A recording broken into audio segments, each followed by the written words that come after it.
Doctor general साबिक सफारतकार हैं और बैनुल-अक़वामी अमूर के माहिर हमारे साथ मौजूद हैं। जनरल रिटायर्ड गुलाम मुस्तफ़ा साहब दिफाई तजिया निगार किसी तारफ़ के मोहताज नहीं है और थोड़ी देर में शायद हमें ज्वाइन करेंगे या कर चुके हैं। जनाब डॉक्टर इकरामुल हक मईशत के माहिर हैं, लिखारी हैं, बहुत तारफ़ के हवाले। आप सब तीन हज़रात का बहुत बहुत शुक्रिया। डॉक्टर इकरामुल हक साहब, आपसे हम शुरू करते हैं। मैं अभी आपका आर्टिकल देख रहा था और मैंने वो फैक्ट्स एंड फिगर्स देखे, क्योंकि मैं मईशत से आगाज़ कर रहा हूँ, फिर दूसरी बातों पे अपने दूसरे मेहमानों के साथ आएंगे।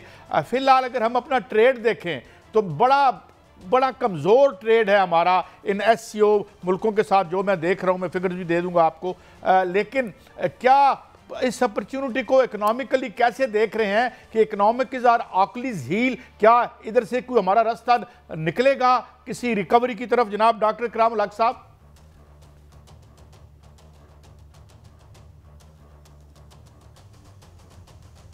चलें, मैं बाद में आऊँगा। डॉक्टर साहब को मेरी आवाज़ भी नहीं आ रही। डॉक्टर जमील खान साहब, मैं आपसे आपकी तरफ आता हूँ। ये जो मैंने अभी थोड़ी देर पहले बात की कि can it be A opportunity, क्योंकि हमारे बेशुमार आज भी हैं और कल माजी में भी उम्मीदें बड़ी वाबस्ता थी। ये जो चाइना वाला हमारा ये रोड और ये सारा अरेंजमेंट था, मगर अभी तक हम मुंतज़िर हैं खुशहाली कब हमारा जो है गली का मोड़ मुड़ती है। How do you look at this opportunity, ये जो SCO की है? जमील खान साहब। Optimistic so far as the trade and commerce is concerned. बाकी चीज़ें इसकी जो मल्टीलैटरल मफादात हैं वो तो अगर हम चाहें तो उसको फौरी तौर पर इसको हासिल करना शुरू कर देंगे। लेकिन एक चीज़ मैं आपको बताता चलूँ कि डिप्लोमेसी में कंसिस्टेंसी और कॉन्टिन्यूटी की ज़रूरत होती है। तो जो इस वक्त हमारा ऑप्टिक्स जा रहा है, जो हमारा इमेज बेहतर हुआ है, जो हमारे खिलाफ प्रोपेगेंडा किया गया था कि हमारे पास सिक्योरिटी के वो मंकूशालात हैं कि यहाँ कोई नहीं आ सकता, तो आपने देख लिया कि सारे यहाँ सरबराहान ममलकत, यहाँ गवर्नमेंट के सरबराहान यहाँ पहुँचे हुए हैं और एक तकरीबन इस्लामाबाद में जो इस वक्त चहल पहल है, 300 मीडिया के नुमाइंदे यहाँ मौजूद हैं। तो और जो बायलैटरल साइड पर मीटिंग चल रही, तो ये तो इसके मफादात सामने नजर आ रहे हैं। जहाँ तक ताल्लुक है हमारे कि ट्रेड के मफादात हम किस तरह हासिल करेंगे, उसमें तो पहले हम अपने पैरों पर खड़े हों, पहले हम अपने आप में मजबूती करें, पहले हम ये देखें कि हम गुड्स एंड सर्विसेज कितने प्रोड्यूस कर सकते हैं। जो आप बनाएंगे, जो प्रोड्यूस करेंगे, वही तो आप बाहर बेच सकेंगे, वही तो एक्सपोर्ट कर सकेंगे। तो हमारे एक तो ये सूरत हाल, और दूसरा ये है कि हम वाटर की भी बात कर रहे हैं। अच्छी बात है, कम से कम कुछ ना कुछ पोर्शन हमारे जो इम्पोर्ट एक्सपोर्ट का है, हम इन तमाम मुल्कों में सिवाय यूरोपियन यूनियन और नॉर्थ अमेरिका के, हम तकरीबन तमाम मुल्कों के साथ डेफिसिट बजट में जा रहे हैं। यानी हम उनसे इंपोर्ट ज़्यादा करते हैं, हम उन्हें अपना माल कम बेचते हैं, यानी कि एक्सपोर्ट कम करते हैं। तो वो जो डेफिसिट है, डॉक्टर साहब, ये जो सारे अवामल हैं ये जुड़े हुए हैं करेंसी के साथ। तो SCO में तजवीज़ दी गई है कि एक SCO बैंक जो है वो उसकी तश्कील दी जाए और करेंसी के एक्सचेंज का भी कल मुआहिदा हुआ है। तो आप समझते हैं कि जो डॉलराइजेशन है या पाउंड्स हैं उन पर हमें जो है वो इससे इन्हिसार कम हो सकेगा और ये होना चाहिए? वो उसी सूरत में, जैसा कि मैं आप सामने बयान कर रहा था, कि हम वो मसनूआत जब प्रोड्यूस करेंगे और उसको हम बेचेंगे यानी कि एक्सपोर्ट करेंगे, तो उस वक्त हमारे पास डॉलर इनफ्लो होगा, तो उस पे चले मैं इसी बात को आगे बढ़ा के जाता हूँ। आपने बड़ी पॉजिटिव नोट पे बात की। दिफाई अमूर और जो स्ट्रेटजिक अमूर है उस पर तो मैं अभी जनरल साहब से बात करूंगा, मगर डॉक्टर इकरामुल हक साहब, अभी आपने सुना और ये बात बिल्कुल दुरुस्त है। और मैं आपका ही आर्टिकल देख रहा था कि 27.9 मिलियन की एक्सपोर्ट उज़्बेकिस्तान को करते हैं हम, 107.2 मिलियन की काज़किस्तान को, 32 मिलियन, यानी इंतहाई ऐसी फिगर्स हैं जो बड़ी लो हैं। और जिस तरह डॉक्टर जमील कह रहे हैं कि जब तक हम एक्सपोर्ट करने के काबिल नहीं होते तो हम पाँव पे, तो क्या do you think we have something intrinsically, इतनी ताकत है कि हम इसको एक्सप्लॉइट कर सकेंगे इस अपॉर्चुनिटी को? डॉक्टर इकरामुल हक साहब। जी शुक्रिया काइस साहब।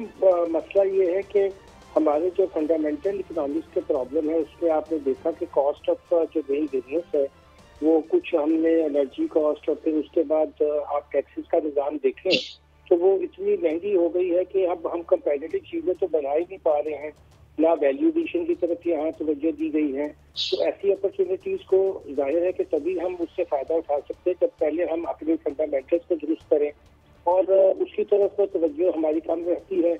और जाहिर है कि जब तक वो हम दुरुस्त नहीं करेंगे हम फायदा नहीं उठा सकते। फैक्ट्स एंड फिगर आपके सामने रख दी थी मैंने दोपहर को कि अगर आप देखें तो हमारा जो इन ममालिक के साथ भी बल्कि बड़ा अफसोस होता है कि उज़्बेकिस्तान की आप देखिए कि 36 मिलियन की आबादी है, मगर उनकी जो GDP है वो $105 बिलियन है और हम 242 यानी कि इस वक्त तो चले 240 भी अगर आप अपने आप को समझते हैं बिलियन, और हमारी सिर्फ जो है वो 340-50 के करीब रहती है। तो ये पाकिस्तान तो अपने किसी भी पोटेंशियल के करीब नहीं पहुंच पाया है जितना वो 5th लार्जेस्ट वो आप देखिए कि पॉपुलेशन के एतबार से दुनिया का मुल्क है।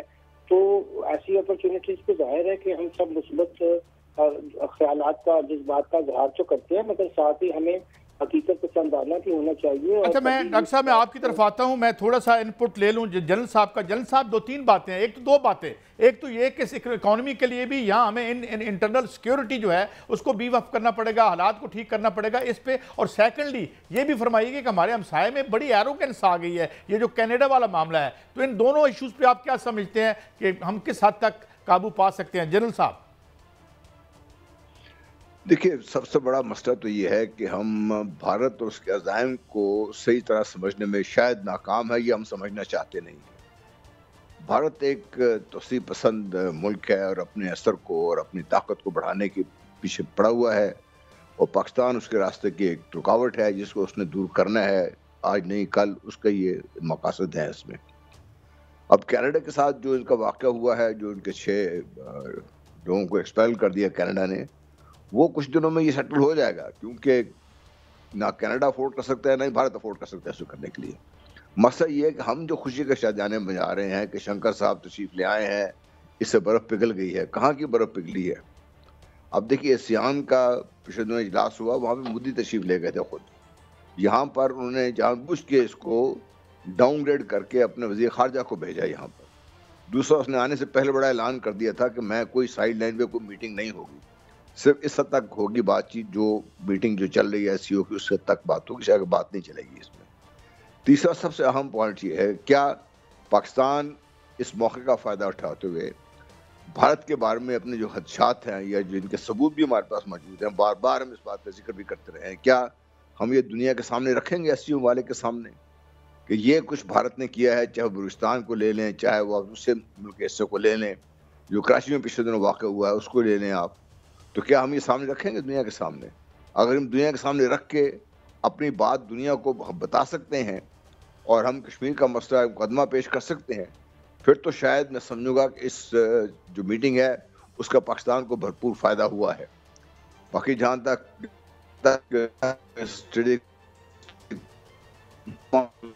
उससे मामला का ताल्लुक है, देखिए, और चीन खुद भी ये समझता है कि पाकिस्तान उसके लिए इतना ही अहम है जितना इजराइल अमेरिका के लिए अहम है। तो ये तो एक बात लेकिन जनरल साहब, आज मीडिया के नुमाइंदों से बात हुई, इंडियन मीडिया भी यहाँ आया हुआ है, उनका भी ये ख्वाहिश है कि पाकिस्तान और इंडिया के दरमियान डायलॉग शुरू हो, कम से कम तजारत तो शुरू हो। तो क्या आप समझते हैं कि कल के इजलास में कुछ इशारे मिलेंगे मुस्बत? जी नहीं, मैं नहीं ये समझता। मुझे पहले ये बताइए कि ठीक है, हम बड़े खुश हैं, बातचीत करते रहते हैं, हम भारत को बेचेंगे क्या? बाय द वे, बाकी दुनिया को हम क्या बेच रहे हैं? आपने गौर किया इस चीज़ पे, जो हमारी इतनी लो फिगर्स हैं हमारी एक्सपोर्ट्स की? हम तो वो माल बना ही नहीं पा रहे। हमारी तो कोई जो जनरल साहब यही बात अभी जनरल साहब यही बात डॉक्टर साहब ने भी कही, डॉक्टर इकराम उल हक साहब ने भी कही।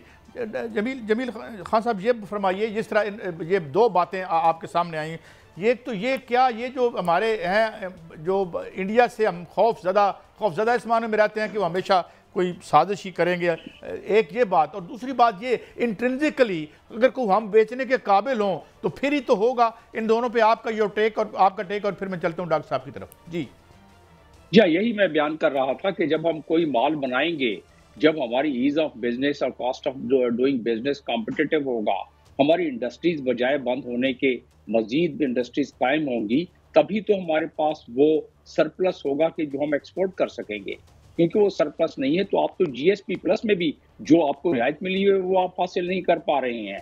तो यहाँ आपको इसका मतलब क्या हुआ कि जितने भी यहाँ आपको इस वक्त आपकी आउटरीच है मल्टीलैटरल लेवल पर और बायलैटरल लेवल पर, आप उनसे चाइना इस वक्त फेज 2 में दाखिल हो चुका है CPEC के, और चाइना का ये इंडिया है वो वियतनाम में कर रहा है, बांग्लादेश में कर रहा है, हमें भी उनको वही प्लेटफॉर्म, बल्कि हमारे से तो ज़्यादा उनका इंटरेस्ट है, हमारे से ताल्लुकात भी ज़्यादा हैं, तो वो उनकी इंडस्ट्री शिफ्ट हो रही हैं मुख्तलिफ वजूहात की वजह से, बेसिकली कॉस्ट इफेक्टिव होने की वजह से। तो पाकिस्तान में तो हमारे पास इकोनॉमिक जोन्स हैं, तो उनका ये पहले से भी मंसूबा भी है, उसको ज़रा थोड़ा फास्ट ट्रैक पे ले आए।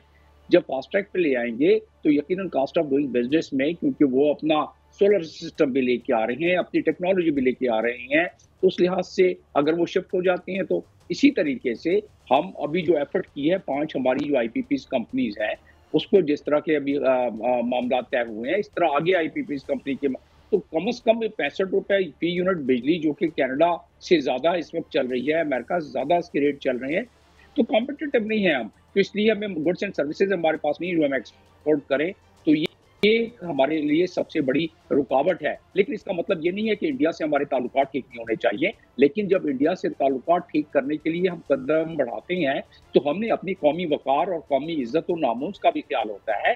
कोई ऐसा तो नहीं हो सकता कि एक तरफा तौर पर हम हाथ मिलाने के लिए बढ़ते जाएं और हाथ को पीछे खींचते